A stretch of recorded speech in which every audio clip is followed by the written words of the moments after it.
હર હર મહાદેવ મિત્રો, હું છું ગોસ્વામી ભાવેશને સ્વાગત છે તમારું મારા નવા વ્લોગમાં। તો અત્યારે મિત્રો હું જવાનું છું એક મંદિરે જે આવેલું છે એક રણમાં। ને આ જોઈ લો મિત્રો, આ છે અહીંયા આપણું ઘર, ગેટ છે આપણું, અને આ છે આપણી સ્નાઈપર, એટલે લઈને જવાના છીએ આપણે। સામે છે આપણે શંકર ભગવાનનું મંદિર અહીંયાથી। તો મિત્રો હું અત્યારે પહોંચ્યો છું આપણા જલોયાના બસ સ્ટેશને, એટલે કે ડેપો। આપણે ગોળાઈએ છે, ગામના લોકો ગોળાઈ કહે છે આને। જો મિત્રો, આપણે સામે સાયકલ પડી છે, એ સપોર્ટ વગર ઊભી રહેતી નથી। એ મારું પણ એવું છે કે જો તમે સપોર્ટ કરશો તો આપણે વિડીયોમાં આગળ વધશો, બાકી તો સાયકલ પડી જાય એવી રીતે હું પણ પડી જઈશ, ને પછી તમે લોકો સ્ટેટસ લગાવશો કે પડી ગયા, પણ પડી નથી જા। તમે જો સપોર્ટ ના આલો તો પછી અમે પડી જવાના। તો ફાઇનલી મિત્રો હું અહીંયા પહોંચી ગયો હતો સુઈગામ। આ છે અહીંયા ઉપસરપંચની ચા। આપણે જલોયાથી આવ્યા હતા સુઈગામ, એટલે 7 કિલોમીટરનો એવો રહ્યું હતું અંતર। મતલબ મિત્રો કે આખું તેરણ પલળી ગયું મારું, એટલે જોરદાર ગરમી લાગી। બાકી વાતાવરણ તો અહીંયા જોરદાર છે, એવું મસ્ત તમે જોઈ શકો છો અહીંયા મિત્રો। તો મિત્રો અત્યારે હું હતો સુઈગામ 3 રસ્તા, ને આ છે આપણા સામે મહેશભાઈ ને ભાવેશભાઈ પણ આવેલા છે, પણ એ થોડા શરમાય છે। એ સામે ઊભા હોય, જો એક બાઇક લઈને આવ્યા છે સામે, પણ થોડા શરમાય છે। અને આ બાજુ જાય છે ભાભરનો રોડ, ને પેલી બાજુ વાવ બાજુ, ને આ બાજુ આપણે સુઈગામ સામે। તો મિત્રો અમે જઈ રહ્યા છે, ને રસ્તામાં આ જોઈ લો બાવળિયા બીજા છે, રણ તો હજી આવવાનું બાકી છે। આપણા ભાઈ સામે, મતલબ ભાઈએ સાયકલ ઉપાડી લીધી છે। અહીંયાથી નોર્મલી ઝૂમ થાય છે ભાઈ, મોબાઈલ થોડો જૂનો છે એટલે સાયકલ ઉપાડી લીધી ભાઈએ। તો એમાં આપણે 2 રસ્તા જતા હતા ગેબલ સાપીર હોમે, એક શિવનગર બાજુથી જવાય છે ને એક ભરોડવા બાજુથી। એ રોડવાળો રસ્તો છે, પણ અમે ત્યાંથી નથી જતા, અમે રણ બાજુથી જવાના છીએ।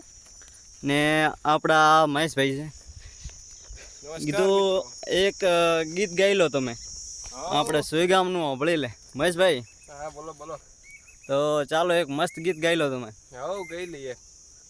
તો મિત્રો હવે આ રણમાં આવ્યા હતા, તો રણનું દી કઈ ગીત ગાઈ લઈએ કે એવી લીલી રે વાડી ને લીલા રે બલા, લીલી રે વાડી ને લીલા રે બલા, અરે ઓય બોલે છે મધરા મીઠા મોર રે, હે માનવીઓ તમે એક વાર મારો હોય ગમ જોવા આવજો। તો આવજો મિત્રો। તો ભલે ભલે એ હા બન્યા રે, તો આપણે તમને મંદિર। તો ફાઇનલી મિત્રો આપણે રણમાં પહોંચી ગયા હતા, અને સામે જ છે ગેબલ સાપીર દાદાનું મંદિર, એટલે હજી તો વાર લાગે છે, અડધા કલાકની જેવું અંતર રહેશે આપણે પહોંચવા માટે। આપણે ત્યાં ઊભા છે મહેશભાઈ, આ જોઈ લો મિત્રો અહીંયા। તો ફાઇનલી મિત્રો આપણે ગેબલાપીર દાદાના મંદિરે પહોંચી ગયા હતા અહીંયા, ને આ છે આપણું જૂનું મંદિર, ને ત્યાં એક નવું મંદિર બનાવેલું છે। લગભગ 4-5-6 વર્ષ જેવા થયા હશે, કાંઈ ખબર નથી એ મંદિરની। પણ આ મંદિરમાંનું જ્યારે હું સ્કૂલમાં ભણતો હતો ત્યારે આવેલો હતો અહીંયા। આ જોઈ લો, તમને ગેબલાપીર દાદાના હું દર્શન કરાવેલું, મેં તો દર્શન કરી લીધા હતા, એટલે તમે જોઈ લો મિત્રો। આ જોઈ લો મિત્રો।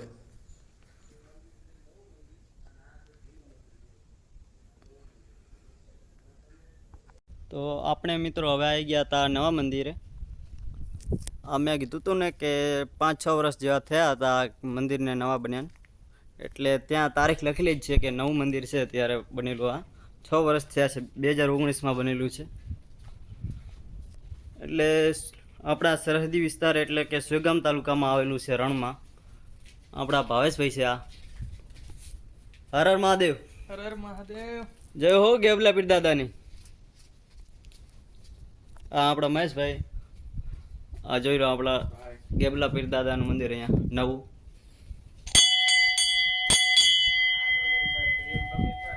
આ જો 12/6/2019 બનેલું છે, નવું મંદિર છે. આ આપણા ગેવલાપીર દાદા. તો મિત્રો આપણે હવે દર્શન થઈ ગયા હતા, એટલે હવે અમે કરીશું અડધો કલાક જેવો આરામ. અહીંયા બેઠા છીએ ગેવલાપીર દાદાના મંદિરે. પછી હવે અમે જવાના છીએ ફરીથી ઘરે.